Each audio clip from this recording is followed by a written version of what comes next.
Vamos a escuchar la opinión de nuestro siguiente invitado, Ángel Delgado, abogado, constitucionalista y analista político. Ángel, buenos días. Muy buenos días, Pancho. Qué gusto estar en tu programa aquí a las Muchas órdenes. gracias, muchas gracias. Alianzas políticas en este tiempo de amplitud de partidos, ¿te parece prudente? ¿Cómo analizas tú las alianzas? Bueno, en teoría, en el plano del deber ser, sí, debería haber un agrupamiento de fuerzas afines para enfrentar una contienda electoral que va a ser compleja y decisiva al mismo tiempo. Ujú. Y por esa razón, el sentido común te dice que hay que juntar esfuerzos de personas que trabajan, piensan más o menos de modo similar para tener algún tipo de éxito. Ujú. Pero la vida política no se caracteriza necesariamente por la imposición de la racionalidad. La vida política está muy impregnada de emociones, sentimientos y otro tipo de pasiones, para llamarlo de alguna manera, Ujú. que son las que finalmente deciden. Esa es la historia del Perú y del mundo, ¿eh? Sí. No es un tema, las cosas no son en un laboratorio donde se ve con frialdad 2 más 2 son 4, eso no es así. Entonces, yo veo complicado el tema de las alianzas, hay muy poco tiempo, a partir de mayo, mira tú, Sí. además cuando ni siquiera todavía comienza la campaña electoral, en el sentido de tú no tienes candidatos todavía, entonces llegar a una alianza de partidos, muchos de ellos que son membretes, son Hmm. expresiones que han logrado su inscripción, pero que no tienen ningún tipo de calificación ni Sí. trayectoria, es muy difícil. Además, a ver, son como 42 partidos que ya están inscritos, como 10 que pretenden lograr la inscripción, pero yo creo que el promedio del peruano apenas puede nombrar 5 o 7 partidos, Por ¿no? supuesto. 10 tal vez, pero hay un sinnúmero de Sí, partidos que son muy en primer discretos. lugar hay que decir que esto fue una maniobra deliberada. Esta es la reforma electoral De Vizcarra. caviar del lagarto Vizcarra Ujú. y su secuaz Tuesta Soldevilla. O sea, Exactamente. esto no es producto de la espontaneidad, no es porque las cosas son así, no señor. Esto se lo ha inducido. Ujú. Y este es el escenario que el caviaraje quiere para tener una esfera política debilitada, Ujú. fragmentada, y ahí seguir sacando provecho. Sí. Los caviares, mira tú, no postulan en las elecciones. Sería magnífico que tuvieran un partido político y lo tengamos aquí discutiendo con otras posiciones. No, los caviares se agazapan y se esconden Ujú. taimadamente en instituciones como el Poder Judicial, el Ministerio Público, el Ministerio de Educación, Ambiente, Mujer, y de Cultura. ahí cultura, y de ahí tienen una influencia preponderante, Ujú.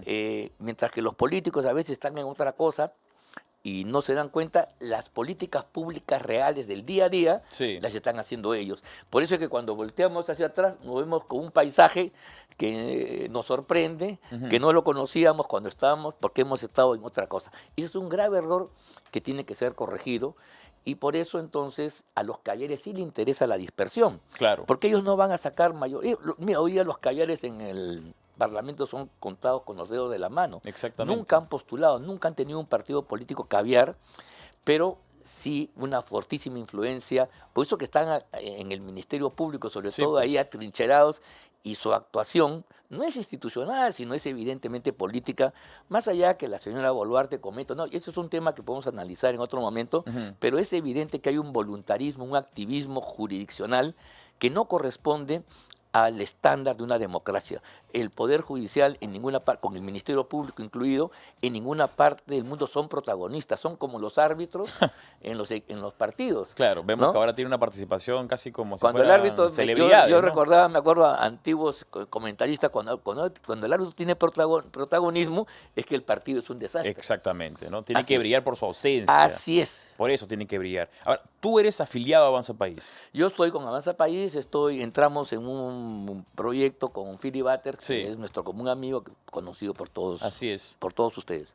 Mencionaba Javier Bedoya de Negri que en algún momento habían tenido conversaciones, pero luego con la llegada de Philip Butters esas conversaciones se habían caído. ¿Avanza País tiene la intención de buscar alianzas con algún partido o por ahora no? Bueno, lo que pasa es, sí, yo sé que hay una disposición, el mismo Philly Butters entiende que en un momento determinado hay que tomar esas opciones. Ujú. Sin embargo, le corresponde a las instancias del partido más que a Philip Butters. Philip Butters es un invitado como lo soy yo. Sí. Nosotros no somos dirigentes del partido. Ujú. Entonces la iniciativa la tienen ellos, los dirigentes del partido, y son los que deberán presentar. Claro, al final vamos a conversar, vamos a dar nuestra opinión, Ujú. pero la iniciativa y las conversaciones la tienen el presidente, el secretario general y el Comité Directivo Nacional, Sí.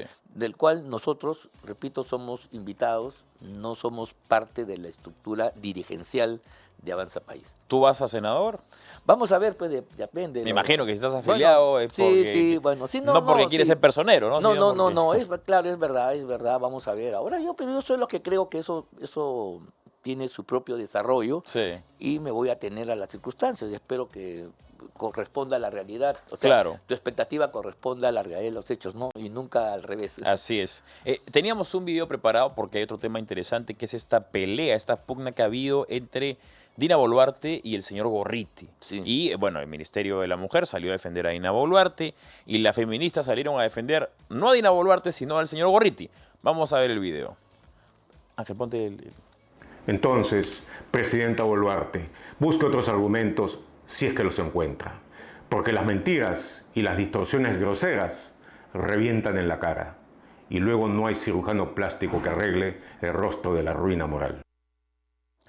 A ver, en primer lugar, mis primeras impresiones son, este señor hace 6 meses estaba muriendo, ¿no? Sí. Lo pintaron así, es pobrecito, se está muriendo, está pobrecito, el débil que no tiene poder. Sin embargo, vemos ahora a un hombre con determinación fuerte, que lea, ¿no? Está leyendo, está con teleprompter además, creo que no tiene la capacidad de memorizarse 3 líneas, pero está insultando deliberadamente a Dina Boluarte, le está insultando físicamente. Esto acá, en otro escenario, habría sido inconcebible. Habría salido perro, gato y pericote, todas las mujeres, todas las feministas a defender a Dina Boluarte y a tildar a este señor de machista. Sin embargo, ¿por qué es que este señor tiene la libertad para insultar a la Presidenta de la República y que no le pase nada? Porque tiene la misma libertad de haber cometido un conjunto de supuestos delitos, de tráfico de influencias, de haber manipulado el Ministerio Público. Y mira tú, a pesar que se habló de investigaciones, se habló de tomar el celular, desencriptarlo, hasta ahora el Ministerio Público, dominado por gente puesta por Gorriti, porque esa es la verdadera realidad de las cosas, no ha hecho nada al respecto. Entonces él se siente pues con un manto de impunidad absoluto. Sí. Y porque además está representando una posición dentro del país que es el caviaraje, que recién en los últimos años está siendo cuestionado. Y por esa razón entonces él sale ahora al frente como para darle vigor a sus partidarios frente a un gobierno que efectivamente es débil y que ha cometido 1.000.000 de errores. Yo no lo voy a defender en absoluto, pero no quiero dejar pasar la oportunidad para marcar a fuego el oportunismo de este caballero, de este señor, que ahora aprovecha una situación no para mejorar la democracia, porque buscar ahora la desestabilización, la caída del gobierno de la zona Boluarte a esta altura, cuando ya estamos en un año electoral y cuando toda la preocupación del público del país debiera estar en garantizar un sosiego y condiciones para que el pueblo peruano en las urnas el próximo año, a comienzo de año, elija nuevas autoridades para el gobierno y el parlamento, entrar a un caos y ver quién va a ser el presidente y todo lo demás, eso es generar una situación para que en aguas procelosas, ¿no? Haya ganancia de pescadores, como dice el refrán, ¿no? Entonces, eso es lo que no hay que permitir. Estas son maniobras que demasiado burdas para caer. O sea, si querían resolver, hace 2 años hubiera sido el momento. No, más bien ellos apoyaron la continuidad. Ahora quieren que se produzca la caída porque quieren provocar un caos, un vacío de poder, y en ese vacío de poder intentar pues mejorar posiciones políticas. En 45 días aproximadamente es que Dina Boluarte va a convocar a las elecciones generales. ¿Tú ves que ha habido una desesperación, una premura en las últimas semanas por justamente hacer lo que mencionas, que es atacar al gobierno para darle una estocada final? Sí, eso es el último estertor, porque además ellos saben que en la propia justa electoral los caviares están profundamente devaluados. Siempre lo han estado, ellos no han jugado la carta de participar en las elecciones como un partido político. Ojalá eso hubiera sido bueno para la democracia, hubiéramos conversado, discutido, polemizado. Ellos más bien se agazapan en algunos medios de comunicación y capturan instancias como el Poder Judicial, en algunos cargos de las alturas, Hablando de medios de igual el comunicación. Ministerio Público, y de ahí hacen una influencia sobre la sociedad. Hablando de medios de comunicación, es curioso cómo difícilmente uno va a encontrar en los canales de señal abierta, salvo notables excepciones, y igual canales digitales, salvo notables excepciones, que se critica al señor Gorriti. ¿Por qué este señor es tan intocable? Porque vivimos pues de una situación donde ellos han sido hegemónicos, ¿no? ¿Le tienen miedo o es que dependen de él? Lo que pasa es que han estado acostumbrados durante años a una estructura de poder y de pensamiento donde este señor era el sumo pontífice. En consecuencia, pues hay respeto, o sea, la prensa, digamos, ha cambiado en la medida que cambian las circunstancias, pero no lo suficiente para cuestionar su propio pasado de compromiso con el lagarto Vizcarra y todo lo que hizo. O sea, la prensa ha tenido, la gran prensa, me refiero a la prensa de señal abierta fundamentalmente, ha tenido un compromiso funesto con personas que han destruido el país, incluso permitiendo el ascenso, favoreciendo de alguna manera el ascenso de Pedro Castillo, que ha significado un quinquenio de desastre como todos hoy día lo lamentamos. Entonces, claro, no es que ya estén en esa situación, pero les queda ese remanente, esa inercia que lo hace que lo miren al señor o simplemente no lo toquen, ¿no? Sí. Digamos, ya no lo ensalzan. Antes lo ensalzaban, antes él era el protagonista en todos los medios, era el que salía el fin de semana y marcaba la coyuntura de la semana que venía. Eso ya no existe, pero sí hay una voluntad de no tocarlo, de no meterse con él, ¿no? Sí. Y eso es la inercia de quienes han participado del mismo bebedero, han tomado de la misma agua, del mismo pozo, y entonces están pues en esa lógica. Falta todavía un tiempo para que esto se rompa finalmente y algún momento llegará. Sí. Vamos ahora a temas internacionales, porque cuando te saludé afuera acá en el cafetín, estabas leyendo un libro que se llama Ucrania 22. Me comentabas que era justamente un libro que había sido esbozado justamente a los inicios de esta nueva etapa de la guerra de Ucrania, ¿no? Porque no es una guerra nueva. Rusia y Ucrania han tenido un conflicto ya desde la propia Unión Soviética o de la propia disolución de la Unión Soviética, por lo que ibas comentando que Ucrania es un país, ¿cómo fue que lo esbozaste? Que no se llegó a identificar, ¿no? No, nunca ha sido un Estado-nación. Aunque parezca mentira, la primera vez que se habla de una república ucraniana es cuando se constituye la Unión Soviética. Donde era un soviet propio. No era un soviet, era una república soviética de Ucrania. Entonces se reconoce, inclusive tiene un estatus especial en Naciones Unidas conjuntamente con Bielorrusia. Pero Ucrania ha sido parte de la historia de la propia Unión Soviética. Kiev un poco es la fuente de nacimiento de Moscú, es la expansión. El príncipe Vladimir, cuando se hace cristiano, ¿no? Abandona el paganismo y irradia. Y esa irradiación llega a Moscú y Vladimir es uno de los tótems, digamos así, en el mundo ruso propiamente dicho. Además, la relación de Rusia y Ucrania es la que hay pues en España de catalanes, portugueses, gallegos, ¿no? Son una misma nacionalidad en última instancia, pero tienen sus particularidades, tienen sus propios idiomas y también sus propias culturas, pero están en un ambiente similar. Entonces, en consecuencia, el problema es que cuando se produce la caída de la Unión Soviética y Ucrania aparece como un Estado independiente, es un Estado que tiene, como en otras partes, no es privativo de Ucrania, sino de otros estados postsoviéticos, una serie de contradicciones, un gobierno muy débil, influido por las mafias que venían de la época del mundo soviético, y hay un conjunto de fricciones y todo lo demás. Ucrania es un espacio multinacional.